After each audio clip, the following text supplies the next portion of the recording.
Hi, everybody. Stuart Stevens here on another sad day in America. Um, I don't want to talk today about the death squad, because that's what ICE is turning into, a death squad. I want to talk about the trial of Stephen Miller and the trial of Kristi Noem. There has to be a focus on what legal framework is going to hold these criminals responsible. And it's pretty clear what that should look like. It needs to be backed by a Democratic House, but it has to be done under the assumption that the president will pardon everybody, including the apparently what looks like steroided up freaks of ICE.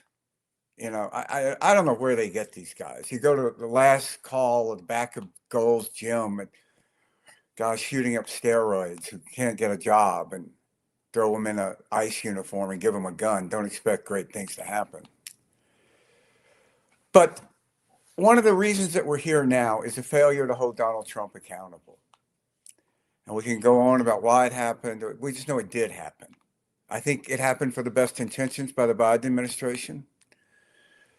But what Democrats need to do is show outrage and show the fact that we will not accept a violation of law in America. Organized death squads. And they're being directed by Stephen Miller and Kristi Noem. And these individuals need to be tried. So there's not a state in the country which is legal to kidnap, human traffic, and murder, which is what ICE is doing. So a federal pardon is not going to get Stephen Miller and Kristi Noem out of jeopardy. There needs to be a coalition of state attorney generals, similar to the kind of coalition that came together that brought the great tobacco tort, that finally got that huge tobacco settlement. And they need to decide where they're going to prosecute, who's going to prosecute, and they need to get about the business of prosecuting. And they need to start arresting these people. There's no reason Stephen Miller can't be arrested. The attorney general of a state issues an arrest warrant for him. It goes to a grand jury, presents the evidence. There's no reason Kristi Noem can't be arrested. This idea that J.D. Vance says that they have total immunity. I mean, look, one of the tragedies here is 99.9%, whatever, pick a number, it's really high, of law enforcement in this country shows great professionalism, great restraint. But when you get a bunch of mass thugs with dubious backgrounds and say that they can just go out and shoot innocent civilians, no. Law enforcement goes to prison all the time in America. This isn't a new thing. They are responsible. And there's a lot of former law enforcement officers sitting in prison right now because they violated the law. So Democrats can't flinch at this.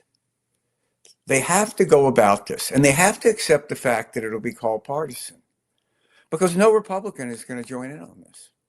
No Republican attorney general is going to join this. So yeah, it's partisan. But even talking about partisan in the way that we have for decades in this country isn't really relevant, because this party I used to work in, the Republican Party, and look, I mean, you can read my book, It Was All a Lie, How the Republican Party Became Donald Trump. I helped elect more of these people than anybody out there, more governors and senators. I worked for 5 presidential campaigns. That party is an extremist movement. It's not an American political party. And what do we know about extremist movements? That they only become more extreme. The Red Guard didn't end because like a moderate faction of the Red Guard finally, emerged and brought sanity. The Khmer Rouge didn't suddenly start to reform itself. No, And this is why, it's such a telling moment when J.D. Vance goes out and defends Nazis. And this is all connected. So think about it. J.D. Vance is sitting around in his office and he hears about these Republicans, youngish, but not kids, some of them elected officials, who have thousands and thousands of texts praising Hitler, pro-Nazi, Holocaust deniers. And his decision is to go out and defend Nazis. Think about that. He's not a dumb guy. He's a weird, deeply damaged sort of freak of a human, J.D. Vance is. But he's not stupid. He does it because he believes, and I think he's right, that the way to advance the Republican Party is to show who can be the most transgressive. So Donald Trump announced going after Mexicans as rapists. That's kind of old hat. Now we've got an army of masked men chasing brown people and murdering civilians across the country.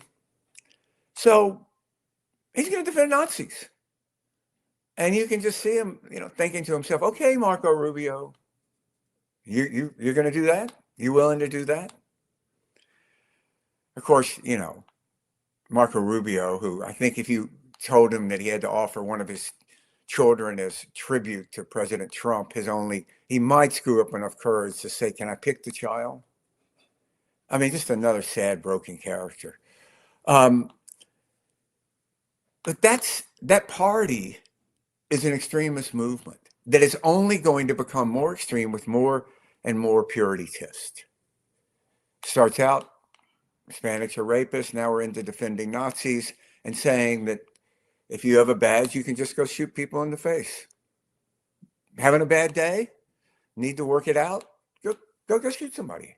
You'll feel better. They have to be held accountable, and it has to go to the very top. And Stephen Miller and Kristi Noem. I mean, I knew Kristi Noem when she was Miss Snow Queen in South Dakota, and I was working for the governor.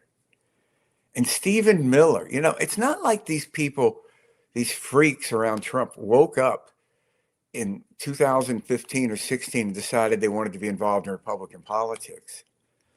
We wouldn't let them in.